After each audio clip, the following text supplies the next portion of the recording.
How to deal with someone who says that's so gay. Outsmart them. This party is like so gay. Totally. Excuse me, but did you ladies know the word gay used to mean happy or excited? Then it became a word used to describe gay people. Then somehow it came to mean dumb or stupid, which is how you just used it, which is not very nice. Ew, that guy is on the football team and super smart, and he totally hates us now. Totally.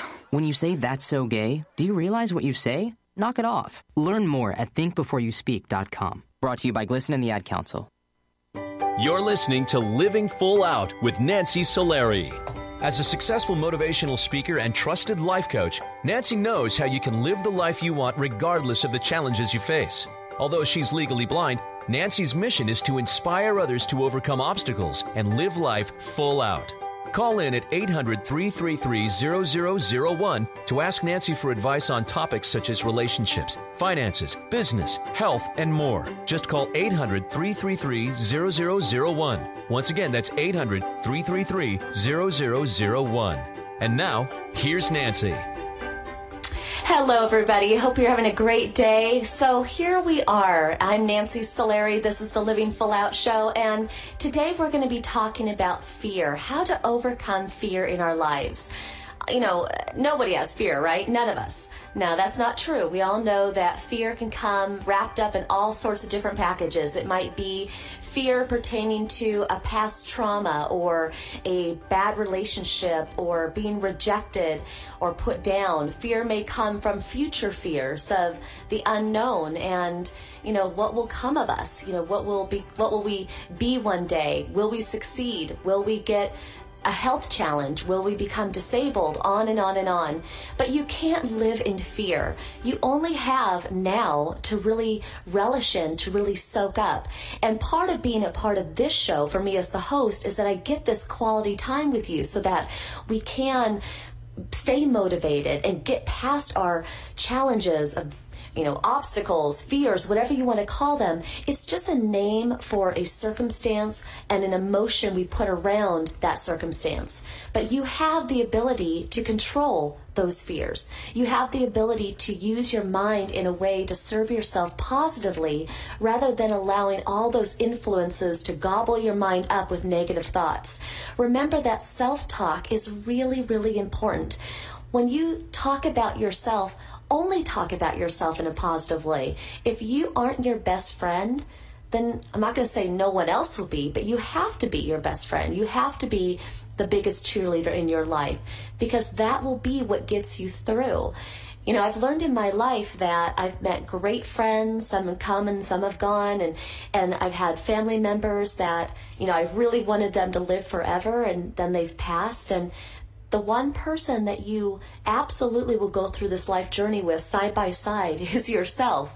And when I say that to you, it isn't to put pressure on you. It's just that when these fears, when these challenges creep up, I want you to talk yourself out of them having as much power over your life as you might give them. Today, we're going to talk about a lot of different types of fears. We have a very special guest coming up in our next segment, but right now, we are taking your calls. Again, the number is 800-333-0001, and in fact, we're going to go to the phone lines now. Welcome to the Living Full Out Show. Welcome to the show. Hi, Nancy. Hi, yes, hi. How are you doing? I'm doing okay. Well, you sound like you're doing good. Go ahead. I try to be. I'm in my late 50s. I'm in a job that it pays okay. I'm happy to have the job, but it's just tough. It's tough working there. It's in the retail industry. The industry is kind of trying to do more with less, and I'm just not happy at my work. I come home pretty beat up at the end of the day, and I just don't know what to do. I mean, like I said, I'm late 50s. Do I just kind of hang on until I can retire, or do I don't know, do I bite the bullet and just quit and find something else? I honestly don't know what to do. Well, and you bring up a lot of great questions, and there's a lot of our community probably in your same circumstance. Here's the thing. If you could do anything within the realm of reason, okay, when, you might want to play in the NBA, but, truthfully, but if you could do something in the realm of reason, what would that be? What would fire you up inside?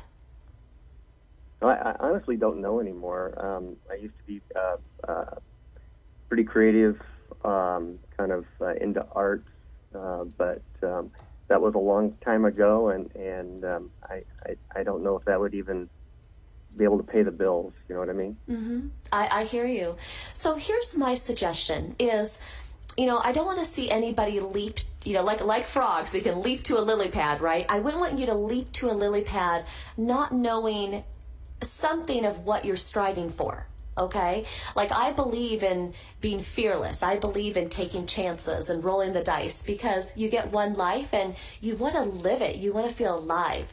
But at the same time, you want to make sure that before you leap, that you have some sort of a vision for where you're going.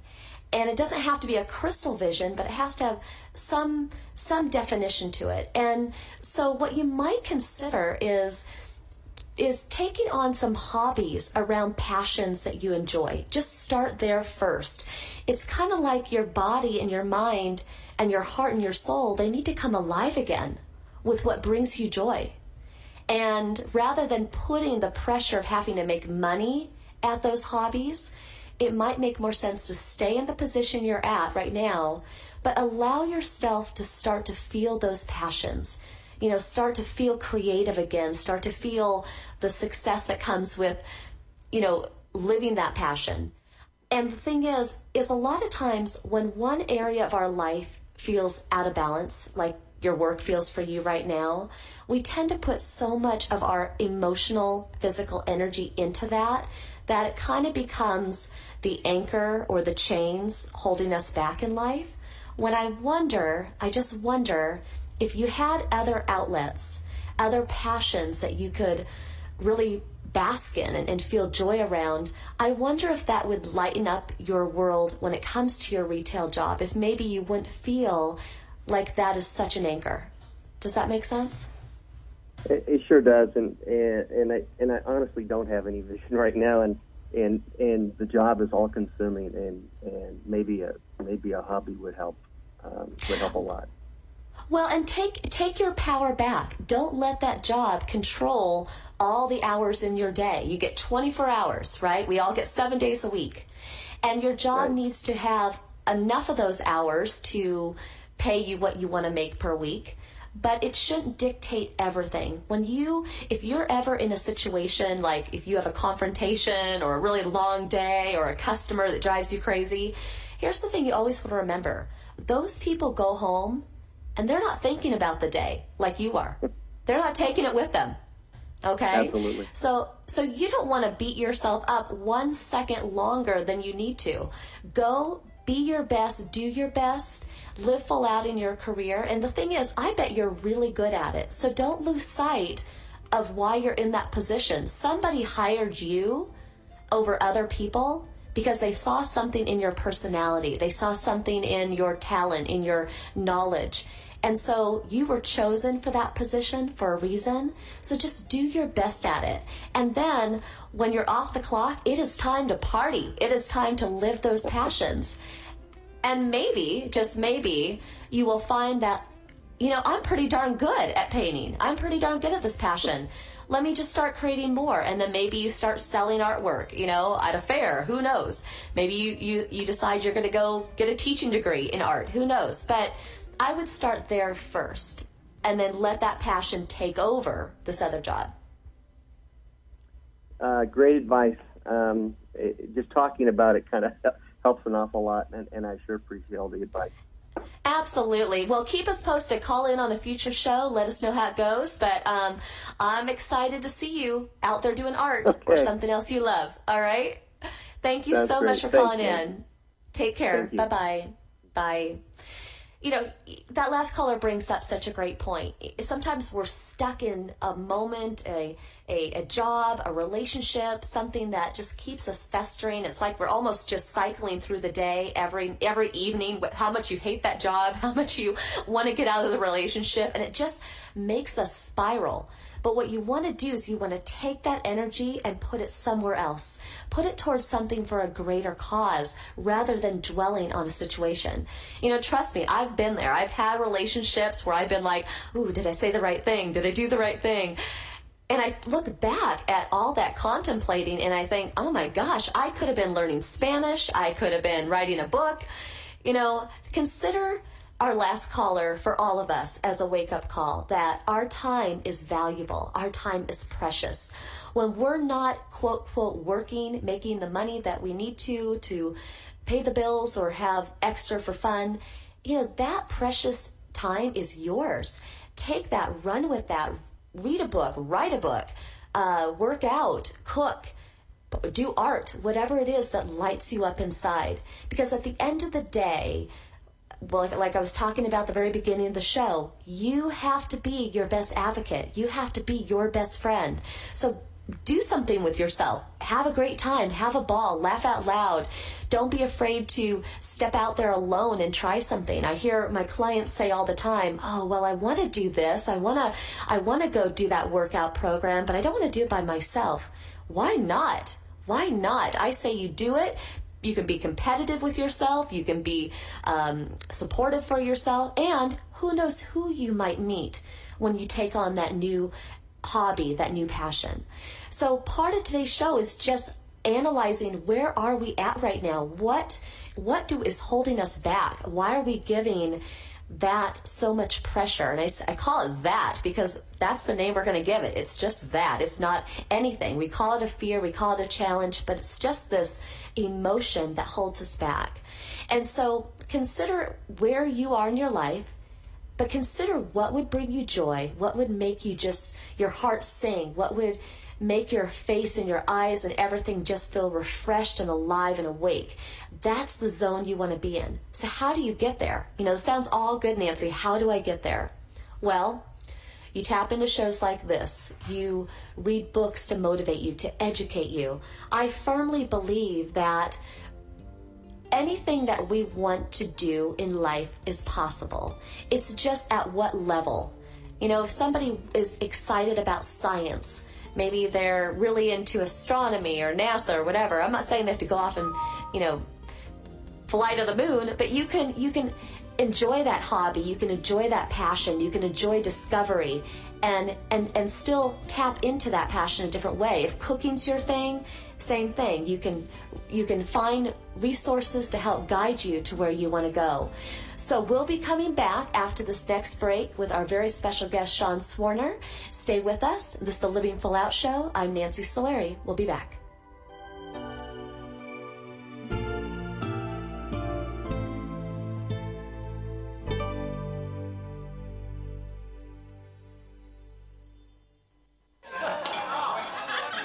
Isn't this dinner party wonderful? Jeanette and Bill did so much planning, and the house looks great. Well, it was almost canceled. Did you hear that Bill was really sick with the flu 2 weeks ago? No, I had no idea. I've been so busy at work. But my coworker's toddler was in the hospital with flu, too. Is Bill okay? It was pretty serious and aggravated his asthma. Bill got sick quickly with a high fever. Fortunately, Jeanette got him to the doctor right away. The doctor said it was flu and prescribed a medication that helped him get back on his feet. I didn't know flu was so serious until I heard Bill say he felt like he'd been hit by a truck. He missed a big meeting at work. Well, thank goodness Jeanette had gotten her flu shot.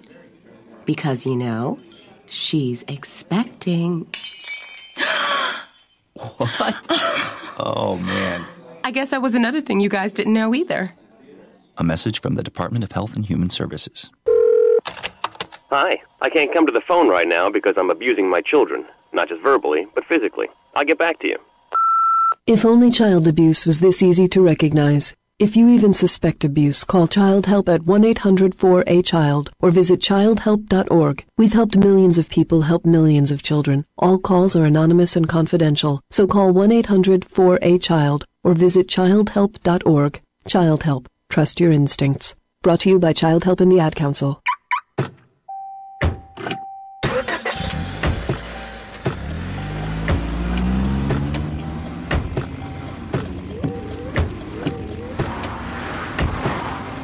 Driving has a rhythm all its own. Don't wreck it with a text. Before you get behind the wheel, silence your phone. Or better yet, designate a texter. For more text-free driving tips, visit stoptextstoprex.org. Brought to you by the Ad Council and the National Highway Traffic Safety Administration. Today, you hit the snooze bar. You checked your email. You checked your fantasy football team. You rejected an insulting trade offer. You ate your lunch. You did all the things that one normally does the day before a 175-mile-per-hour hurricane blows through your city, leaving it in a state of ruin. You never know when the day before is the day before. Prepare for tomorrow at ready.gov/today. Brought to you by FEMA and the Ad Council.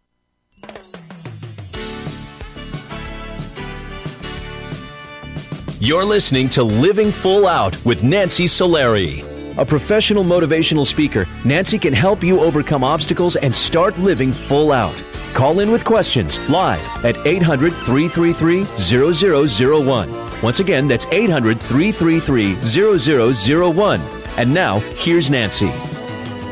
Hello, everyone. Welcome back to the Living Full Out Show. I'm Nancy Solari, and today we are talking about overcoming fear. How do we get past what scares us, what worries us, what keeps us up at night?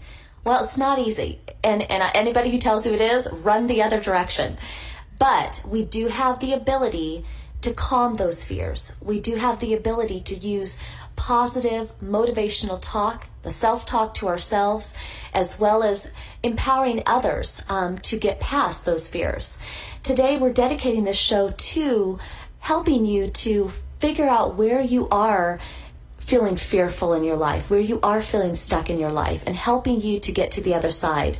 Now, we have found that a lot of times hearing someone else's story, hearing the fear that they went through and what they did to overcome those fears, to conquer it and go on to do great things, really serves as an example for all of us on how we can take those next steps so we're not paralyzed by the trauma, the challenges that surround us. So with all of that, I'd like to welcome our next guest, Sean Swarner. And I'm telling you, he has survived cancer not just once, but twice. And who doesn't get fearful around the word cancer? And he's also gone on to do really amazing accomplishments, which we'll talk about later on our next segment. So I'd like to welcome Sean Swarner. Hi, Sean. Hey, that was a great intro. Thank you very much. Well, no problem. A great man deserves a great intro. So here we are. But honestly, I can't even imagine being you as a teenager, because you had so many stresses, so many fears, so many unknowns in your life at such a time where you should just have fun, where you're just trying to feel life through. But can you take our community back? Can you take our audience back to when you were 13, when you first got diagnosed? Yeah, no problem. I apologize if I cough a little bit. I'm actually battling a cold right now. I'm coming back from a whirlwind trip and some cancer awareness campaigns down in Central America where it was nice and warm, and now I'm sitting in my car where it's snowing. So, oh no, you sound fine. You sound perfect. You sound great. No, well, thank you. But, I'll go back to when I was 13 years old. I was actually diagnosed with advanced stage 4 Hodgkin's lymphoma. And as an 8th grader, almost a freshman in high school, the doctors told me I had roughly 3 months to live, which, as a teenager on the cusp of my life, nobody wants to hear that. My friends were out chasing girls, having a great time, the hormones were kicking in. They were having a great time with their lives and trying to figure things out. But I was 13, going on 40, as far as understanding what life was about, and realizing that what my friends were worried about, the nicest shoes, the nicest hairstyles, the coolest hairstyles, the nicest shirts, nicest clothes, whatever, and trying to be popular. that wasn't necessarily important at all to me because I was fighting for my life. And and educate us a little bit. What is Hodgkin's lymphoma? What are the signs? What are the symptoms? Well, it's a lot like other cancers as well. Maybe you have some night sweats, some fever, some swelling, some bloating, some swollen lymph nodes. I had nothing. I had no symptoms, no sign of anything until I was playing basketball, and that's actually how they found the first cancer.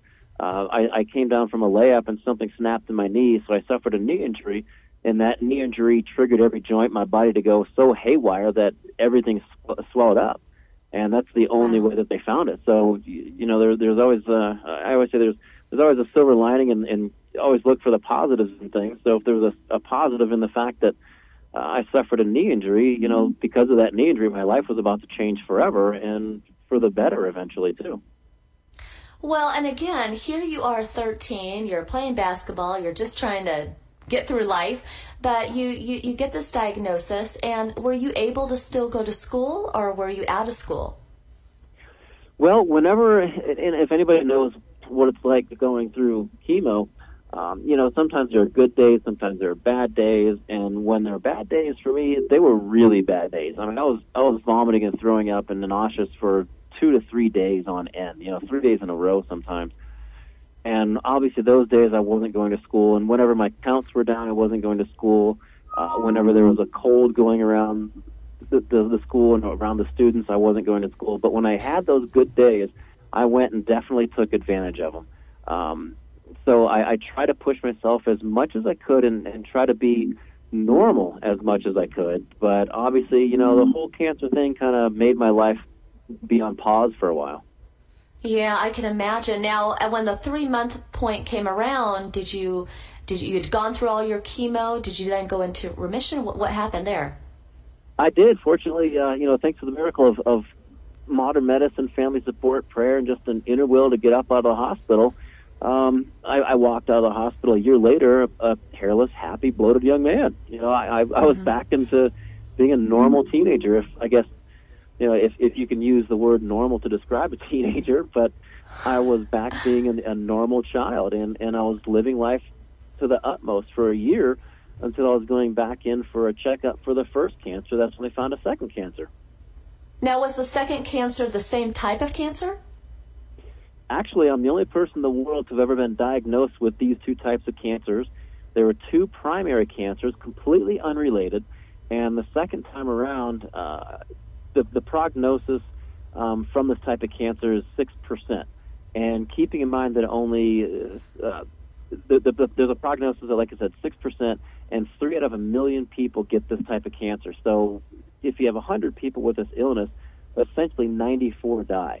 The doctors told me and told my parents that I had roughly 14 days to live. So you get this diagnosis that you have 14 days to live. I mean, what do you do at that time? I imagine you're back to chemo again for 14 days. What happened in that time? Actually, when they first found the cancer, in one day they did a needle biopsy. They found the tumor on an X-ray. That's what they found initially. And then they did a needle biopsy. They took out a lymph node. They put it in a permanent IV, a Hickman catheter. They cracked open my ribs, did a thoracotomy, took out the tumor, sewed me back up, put in a drainage tube, and started chemotherapy in less than 24 hours. So this time around, it was really, really harsh, but those 14 days turned into 15 days, which turned into 16 days, and eventually I went through 3 months of intense chemo, 1 month of really intense radiation therapy, and because of that radiation therapy, I actually lost the function of my right lung. I only have one fully functioning lung. So I went from 3 months of intense chemo, a month of radiation, and then 10 more months of chemo. And the sad thing is, because the treatments were so harsh, and no one's ever had these two cancers together before, the doctors had no idea what to expect, and the treatments were so harsh, they actually put me in a medically induced coma. I don't remember being 16 years old. Wow. So while everybody else is celebrating their sweet 16s, getting their licenses, here you are in a medically induced coma. And again, there's no guarantees what that would look like afterwards, right? Exactly. I tell people all the time, the only thing that we're guaranteed is right now. That's the only thing we have is this moment. Yeah. I'm just curious. I've never been in a coma, but do you know what happened during that year that you were in that coma? I mean, it must have been kind of a strange feeling to lose that much time of your life. It was odd because whenever I was in for a treatment, say my cycle was Monday, Tuesday, Wednesday, Thursday, Friday in hospital getting treatments, and then I'd be let out to have my body recover, to build up its platelets, the red blood cell counts, to get my counts higher to handle another onslaught of treatment. And then I go back in Friday, Saturday, Sunday, Monday, and that would be one cycle for my treatment. And that's when I would be in the coma. So I have, some memories here and there, but they're really not that strong memories because it was kind of a haze. But what's amazing is, from what I've read and what I've heard, is that the brain remembers everything. Even in surgery, it remembers everything. The problem is when we try to recall that information. So my brain apparently remembers everything that happened. And every once in a while, because everywhere I go, I try to visit local hospitals and share my survivorship story with the patients. And say I'll be standing there and I'll hear the beeps of the heart rate monitor, and I can actually smell saline. I'll smell that, and I'll have a flashback of a memory pop into my brain, and I'm like, oh my God, I remember that now. So bits and pieces slowly come back, and by no means do I want to compare it to post-traumatic stress disorder from veterans, but it's sort of like that, where sometimes I just have these flashbacks of memories. When you were in a coma, do you remember hearing people talking to you? One of the memories I do have is actually my dad brought in a Nintendo system, and I remember playing Super Mario Brothers. But I remember hearing my brother playing, and I can probably go through that whole theme song with you if you want someday. Awesome, something to look forward to. Wow. Well, so it's interesting. So you weren't playing, but you were playing through your brother in some ways. Yes. Wow. Exactly. And at the time too, I did a lot of visualization because I totally believe in the mind-body connection. And at the time, I actually visualized myself beating the cancer and the chemo going in there, kind of like Space Invaders, where they go in there and they'd shoot the aliens, or cowboys and Indians, or something like that, where they go in there and they would destroy the aliens. So I think that really helped me a lot as well, and it kept my mind busy and kept my mind sharp, I think, just visualizing. Spoken like a teenage boy who would have those thoughts. But, I'm actually glad that you had those thoughts, because that really is what got you through. And we're going to be coming out to a commercial break now, but we're going to be coming back more with Sean, because, boy, did you ever overcome fear and tell it that you're not giving up. You just kept on going, and we have more of your story to come. So we'll be coming right back after this break. Stay with us, Sean. We'll be right back.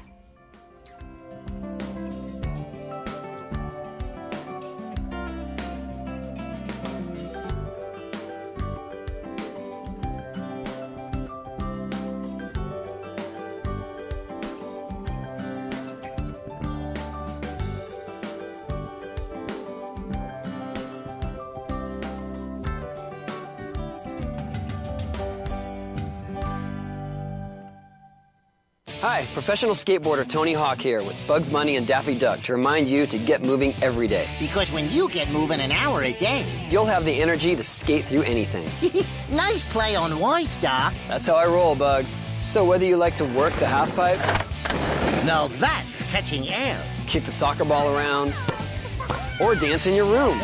Just move it your way. For an hour a day. The way you like to move, as long as you're moving. Carve out some time every day and get active. Because it's time to do a 180 on what you think exercise is. Because it can be whatever you want it to be. So be a player. Be a player. Get up and play an hour a day, Doc. Check out how to be a player at letsmove.gov. Head online to get tips on great ways to get moving every day. At www.letsmove.gov. Let's hear that one more time, Doc. That's www.letsmove.gov. A message from the Ad Council and HHS. I want to change some things. I want the moms where I live to have childcare they can trust. I want to make sure my little brother and his friends have a safe place to play. I want to help more kids graduate from high school. Help more hardworking families learn how to budget and save. I want more of my neighbors to have access to health care. Want to make a difference? There are so many ways you can. Help create opportunities for everyone in your community. I want to change what I see around here. United Way is creating real, lasting change where you live by focusing on the building blocks of a better life: education, income, and health. I mean, I just want to see more smiles on my sidewalks. Reach out a hand to one and influence the condition of all. Give, advocate, volunteer. Live United. For more, visit United Way at liveunited.org. Brought to you by United Way and the Ad Council. You're listening to Living Full Out with Nancy Solari. As a trusted life coach, Nancy will help you overcome setbacks and embrace all life has to offer. Call in with questions live at 800-333-0001. Once again, that's 800-333-0001. And now, here's Nancy. Hello, everyone. Welcome back to the Living Full Out show. So happy to be here with you and our very special guest, Sean Swarner. So he was actually just sharing with us his incredible story of having cancer not only once but twice in his teenage years and having really overcome those. But there's so much more to this story. I'd like to welcome Sean back. Sean, are you there? I'm still here. Yay. Okay. So, you just shared with us all about the time that you were in the coma and all of that. So when you came out of it, what happened? Did you feel any symptoms? What was your recovery time? Well, it took a while to get back everything. My body was pretty atrophied, and like I said earlier, it was kind of on or off being in a coma. So whenever I did have those good days, I tried to push myself around, and my first goal was actually to move from the hospital bed to the bathroom so I wouldn't soil the sheets. And then just kind of go from there, one step at a time, one small step at a time, and make my goals realistic and attainable. I love that you say that, because it literally, in that moment of dealing with all that health challenges, it's literally moment by moment, one little step. I'm just curious, because we're talking about overcoming fear today, and obviously nothing is more fearful than cancer. And I'm just wondering, how did you find ways to put the fear aside? I mean, I know that you were playing the video games in your head, and I know, you were doing some things to bring a smile to your face and keep it lighthearted, but on those times when you're in your hospital bed and, here you are missing school and missing out on one of the best times of your life, what did you tell yourself? Because I know people listening today who are dealing with cancer and fearing their own journey with that. What would you say to them? Well, when I was battling my cancers, I pretty much sat down and stared at myself in the mirror. And everybody always has those, why me questions, why me, and then the pity party. I went through that too. And the bottom line was, it was me. And there was nothing I could do about that. It was me. I had cancer. I might not even ever know why I got cancer. So why beat myself up, constantly asking myself, why me, why me, why me, and feeling sad for myself? I just knew it was me, and I had two choices: to either fight for my life or give up and die. So I knew I wanted to keep moving forward, and I realized that, I might not be here tomorrow. I might not be here the next day. I might not be there the day after that. But you know what?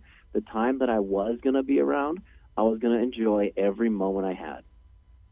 And what does that enjoyment look like? Like when you bust out of this hospital, what were you going to do? I'm just curious, first of all, what was the first thing you ate that you really enjoyed? It was probably a home-cooked meal that my mom made.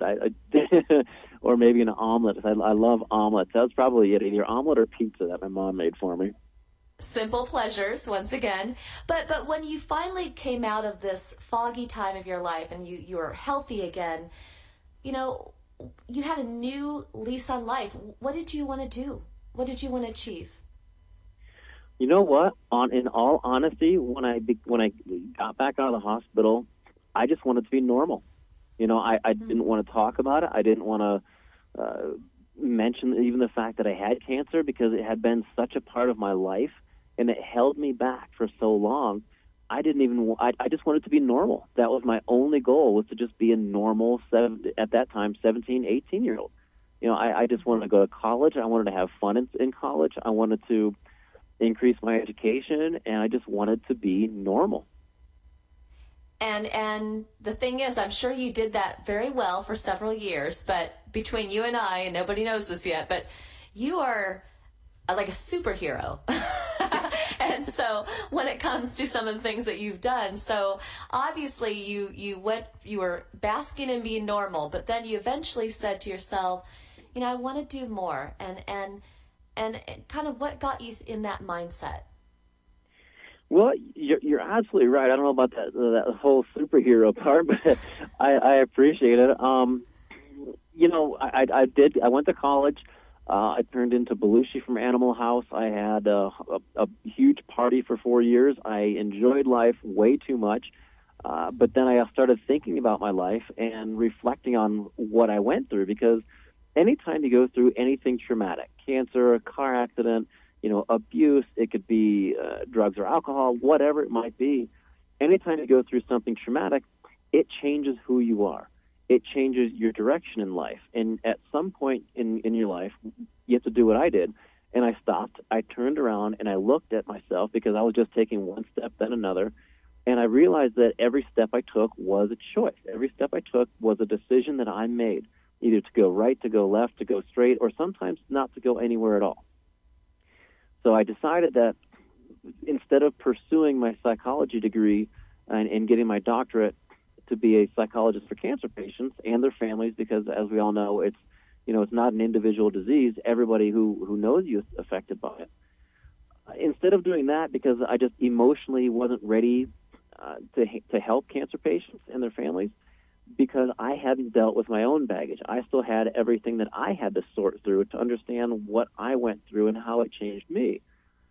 So I took a sabbatical from my studies and decided that life was too precious and too short, and I really wanted to make a difference in the lives of people touched by cancer.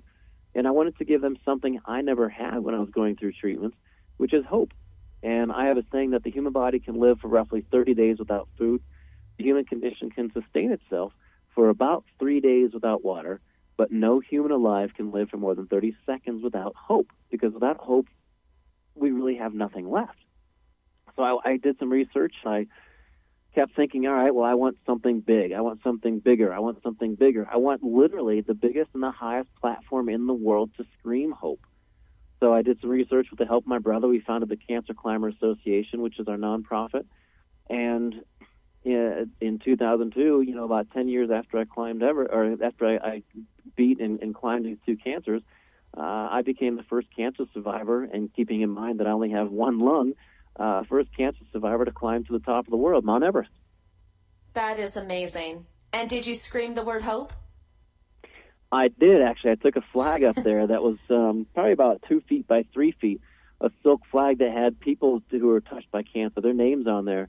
And if your name wasn't on there and you were touched by cancer, it actually said on the bottom, dedicated to all those affected by cancer in this small world, keep climbing. So it was my hope, my inspiration of all those people touched by cancer who carried me to the top. And when I got to the top, I wrapped that flag around the top of the world, forever commemorating the struggle of cancer patients worldwide. I love that. I love that. And I'm just curious, for somebody who, again, is going through cancer, or maybe is a relative or a friend of somebody who's battling it themselves, you know, not everybody can just go climb Mount Everest, but there's going to be a version of a Mount Everest for everybody. You know, what is your advice in helping people to take that next step so that they can feel that hope, or they can scream hope, or get to that climax for themselves?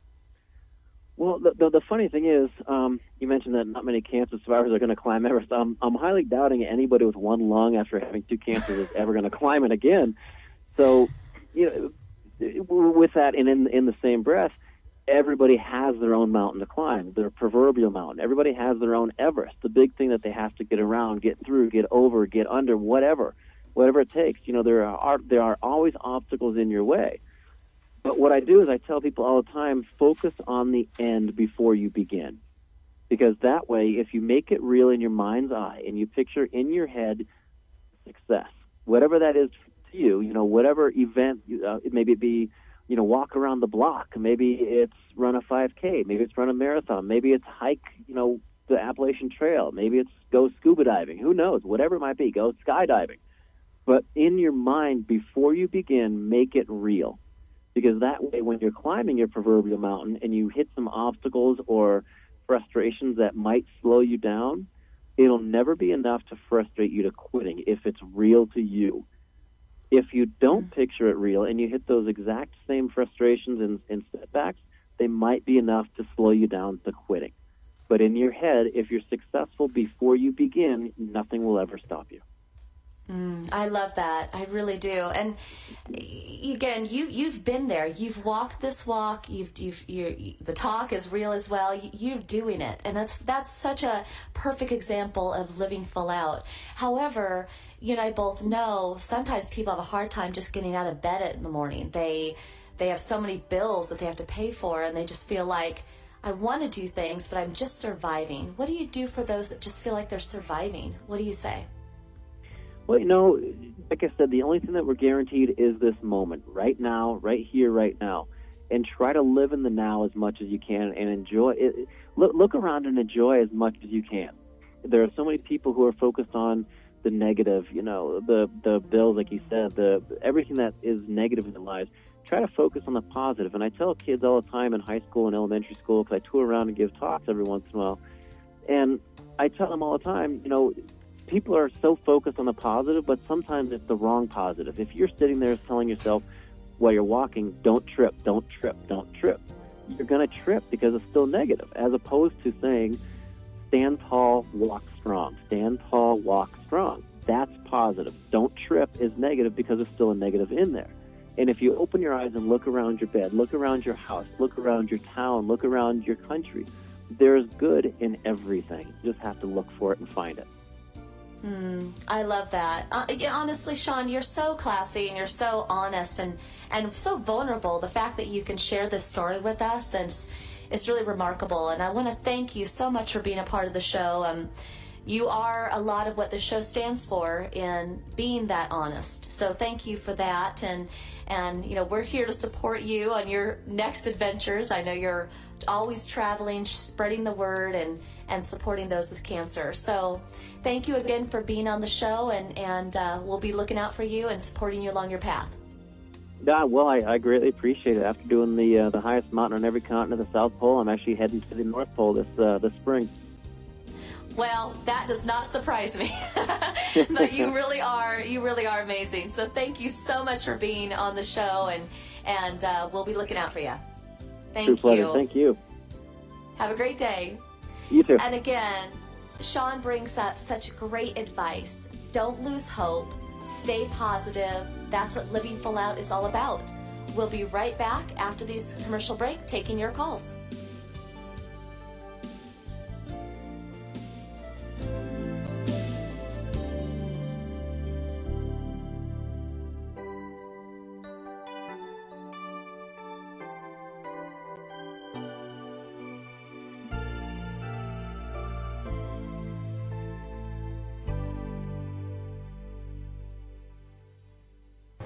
Hey, Dad. Yeah. You remember that ball game we went to a couple years ago? Sure. And how you didn't have enough cash for 2 hot dogs, so you walked with me on your shoulders until we found an ATM? And then when we got back to our seats, we never saw the hot dog guy again. Well, I don't remember all that. Yeah, that was an awesome game. You never know which moments will be the ones they'll remember forever, so take time to be a dad today. Learn more at 1-877-4DAD-411 or visit fatherhood.gov. Brought to you by the U.S. Department of Health and Human Services and the Ad Council. Medical mistakes claim tens of thousands of lives every year. The healthcare community is working on it, but you can help. When you communicate with your doctor, when you ask more questions, you reduce your risk of suffering a medical mistake. Doctors can't answer if you don't ask. Help reduce your risk. Questions are the answer. Learn the 10 questions you must ask. Visit www.ahrq.gov. This message brought to you by the U.S. Department of Health and Human Services, the Agency for Healthcare Research and Quality, and the Ad Council. I'm getting a catcher's mitt. I'm getting ice skates. I'm getting a devastating flood. Adults are generous. We're even giving kids global warming, but we can still reduce greenhouse gas pollution. Go to fightglobalwarming.com. Brought to you by Environmental Defense, the Robertson Foundation, and the Ad Council. There are many sounds in your daily life. Ones that make you smile. Ones that help you relax. And there are some sounds that can help save lives. Wireless emergency alerts, now on many mobile devices, use a unique sound and vibration to bring you critical information about emergencies in your area. With updates from local sources you know and trust, you can be in the know wherever you are. Learn more at ready.gov/alerts. Brought to you by FEMA and the Ad Council. This is President Barack Obama. In the story of America, the greatest chapters are moments of challenge, when we see people serving their country and one another. Volunteers who step forward into hospital corridors and church basements, along levees and fire lines. And the next chapter is yours to help write. Sign up to volunteer at usaservice.org. That's usaservice.org. Let's renew America together. A message from Renew America Together, brought to you by the Ad Council. Living full out is not about being held back by fear, but being fearless. And how you do that is not to lose hope, but rather look ahead, visualize your life. What do you want most in your life? And then get creative, strategize, put together a plan to make that visual, to make that a reality for you. Here's to you living your life full out.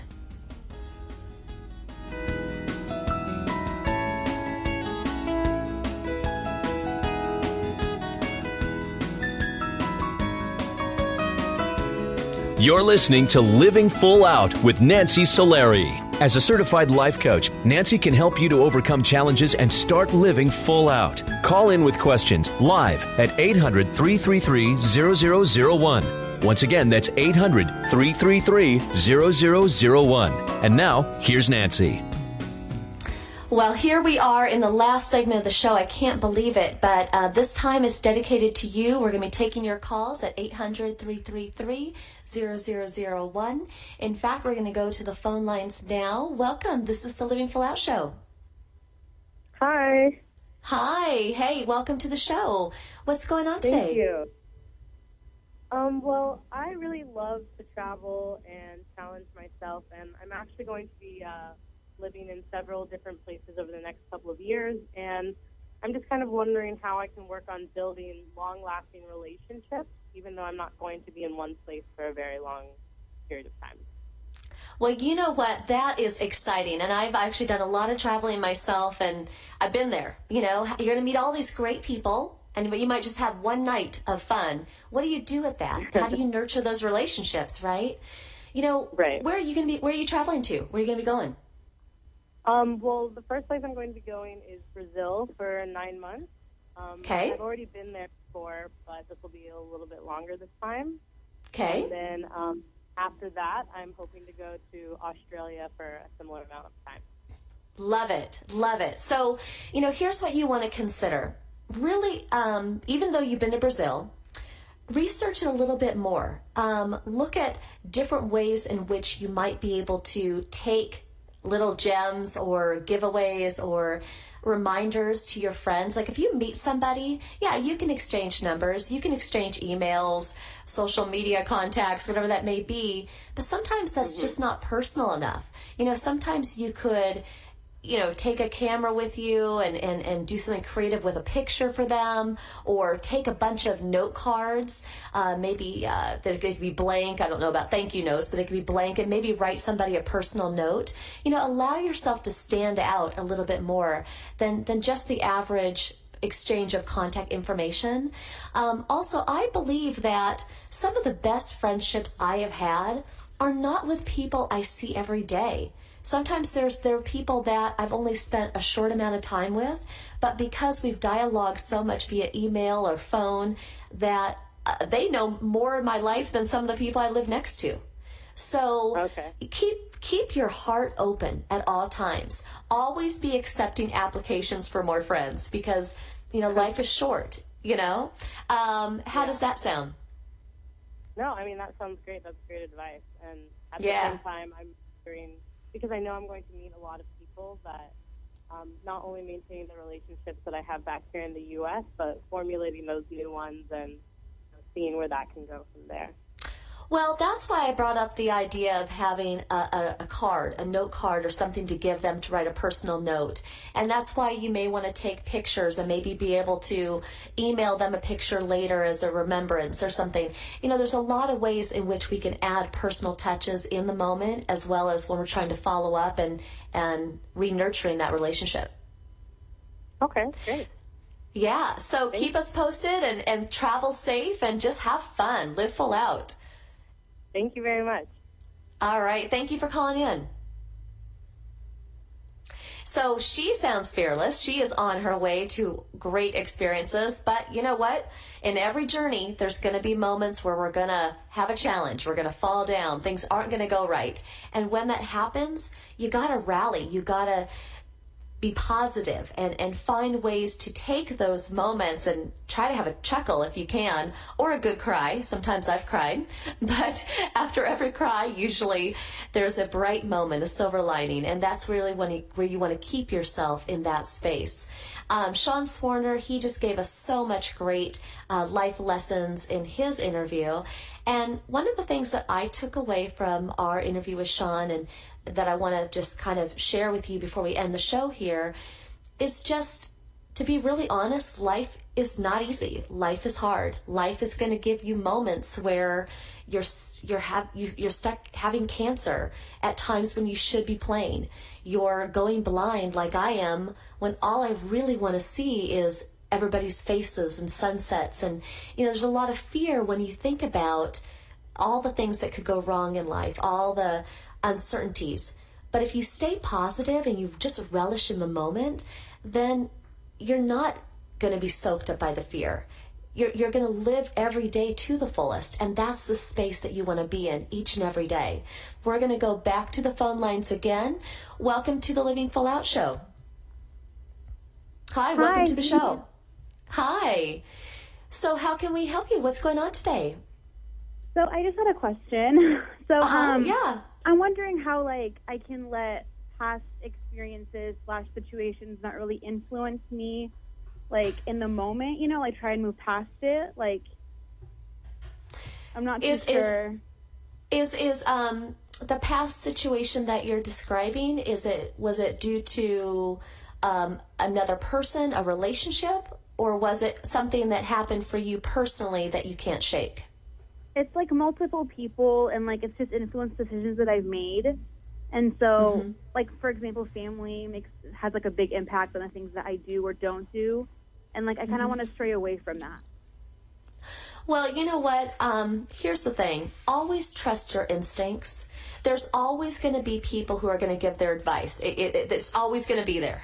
Family, friends, everybody's going to give their 2 cents. So you can't turn that down. You can't turn that volume down. But you do have the choice to consider what they're saying or not. Now, I don't want you to completely block them out at this point yet. What you really want to think about is there any level of truth to what they're saying? And if the answer is no, they're all out of their minds, I'm right, then you absolutely want to follow your heart because this is your life. And even if you make a mistake or you make a wrong choice, that's what life's about. That's the only way that we get better, that we overcome things. However, let's say there is a little bit of truth to what they might be saying. You don't want to shut that out because another part of this journey of life is that we continually evolve to be better beings. And I will tell you, as much as I love what I do for a living, I can't tell you how many people have told me, Nancy, you work too much. You work too much. You talk too much. Nancy, you're a bad driver. Nancy. That was before I went blind, of course. But, you have to sometimes ask yourself, is there a level of truth to what they're saying? could I make any adjustments in my life to what they're saying? Not accommodating, not 180, but could you make any modifications? Because all your greatest destiny should be is to live your life to the fullest and constantly evolve and to be the best version of yourself. And so when you talk about letting go of the past, if the past doesn't serve your future, and if you've really got all the lessons that you can from that past experience, then let it go.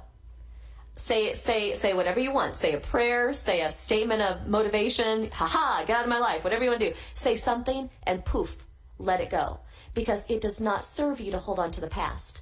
There's so much beauty ahead of you. All the people who aren't even friends with you yet that want to meet you, they're coming.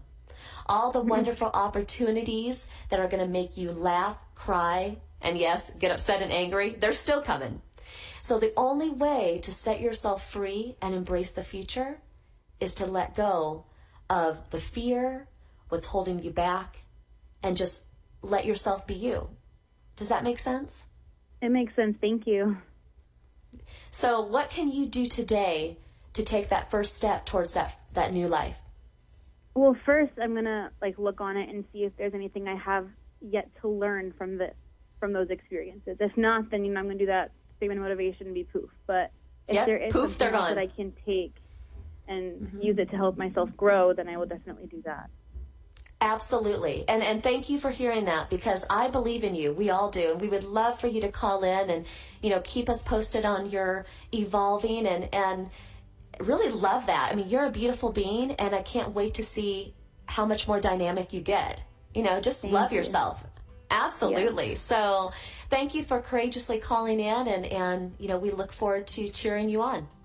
Of course. Thank you for your time. Absolutely. Have a great night. You too. Thank you. Bye. Bye-bye. So thank you to everybody who called in today. Honestly, this has been a fast show, but even when I'm hosting this show, I get bits and pieces from it. You all teach me. And what I have learned today that I'm going to do today is I'm going to go out there and I'm going to call 2 people today that I haven't talked to in a while. And I'm going to tell them how much I love them. And I'm going to find something precious, a moment, a memory, and I'm going to take us both back and really just cherish that time. And that's what I'm going to do today to evolve, to move myself forward. Now, if we're talking about fear, how do we get past fear? Well, again, we're all going to have that, right? When I walk out my door, especially at night when it's getting darker earlier now, I fear getting hit by a car. I fear tripping and breaking my ankle because I don't want to break my ankle because I need it. There's a lot of things that we could fear, but we have to walk out that door. I have to go walk my dog, day or night. These things that we have to do, you just have to take that fear and put it somewhere where it doesn't overpower your ability to live your life full out, to go do those things. So think about today, what is holding you back? What are you fearful of? And is that fear worthy of all the power you're giving it?